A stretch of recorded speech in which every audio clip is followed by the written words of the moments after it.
నాయకులు బాగానే ఉంటారు. అనవసరంగా గొడవలు సృష్టించుకోవాల్సిన అవసరం ఏముందో తేల్చుకోవాలి. కూటమి 15 ఏళ్ళు ఉండాలని పవన్ కళ్యాణే ఆశిస్తున్నారు. తెలుగుదేశం ఒక్కసారి కూడా మా కూటమి 15 ఏళ్ళు అని చెప్పలా. పవన్ కళ్యాణ్ అన్నప్పుడు నవ్వుకుంటా ఉంటుంది. 15 ఏళ్ళు ఉండాలని కోరుకుంటుంది పవన్ కళ్యాణ్. తెలుగుదేశం స్ట్రాంగ్గానే ఉంది. పవన్ కళ్యాణ్ తన వలన తెలుగుదేశం గెలిచింది అనుకుంటారు. జన సైనికులు తమ వల్ల పవన్ కళ్యాణ్ వల్ల తెలుగుదేశం గెలిచింది అనుకుంటారు. తెలుగుదేశం వాళ్ళు మా వల్ల వాళ్ళకి 20 సీట్లకి 21 గెలుచుకున్నారంటారు.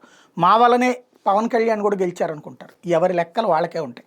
కానీ ఎవరు ఎలా ఉన్నా జనసేన సక్సెస్ కావాలంటే ఓ 15 ఏళ్ల పాటు జగన్ అధికారంలోకి రాకుండా ఉండాలి.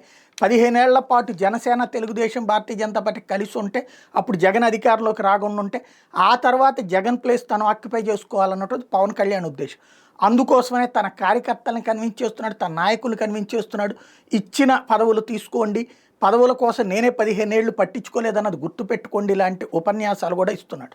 అయినా సరే ఆశ చావనటువంటి వాళ్ళు, అధికారంలో ఉన్నప్పుడే పదవులు అందుకోవాలని కోరుకుంటున్నటువంటి వాళ్ళు గొడవ పడుతూ ఉన్నటువంటి పరిస్థితి. అధికారం తాత్కాలికం, ఉన్నప్పుడే పదవులు అందుకోవాలన్నది కొంతమంది కార్యకర్తల మనోభావం, కొంతమంది నేతల మనోభావం.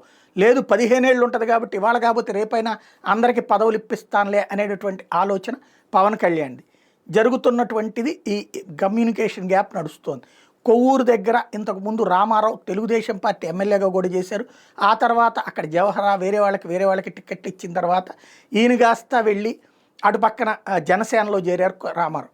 ఆ మధ్యన ఈ సీట్ల నామినేటెడ్ పదవుల్లో తమకి విలువ ఇవ్వటం లేదంటూ కులాలకు సంబంధించిన లెక్కలతో సహా ఆగ్రహం వ్యక్తం చేస్తూ ఓపెన్ స్టేట్మెంట్ ఇచ్చినందుకు గాను రామారావుని పక్కన పెట్టింది జనసేన.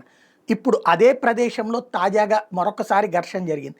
నామినేటెడ్ పదవులు మళ్ళీ కొత్తగా ఇచ్చినటువంటి వాటిలో కూడా తమ వాళ్ళకి దక్కటం లేదు, మెజార్టీ తెలుగుదేశం వాళ్ళకి దక్కుతున్నాయంటే తెలుగుదేశం నుండినే వెళ్ళినటువంటి రామారావుతో పాటుగా మిగతా వాళ్ళందరూ ఉన్నటువంటి సిచ్యుయేషన్లో తెలుగుదేశం పార్టీకి సంబంధించినటువంటి కార్యకర్తలకి కోపం వచ్చింది.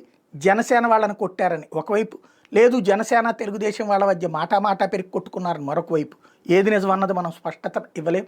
ఎందుకంటే కొందరు పరిగెడుతున్నారు, కొందరు అరుస్తున్నారు, కొంతమంది ఏగబడుతున్నటువంటి పరిస్థితి ఉంది.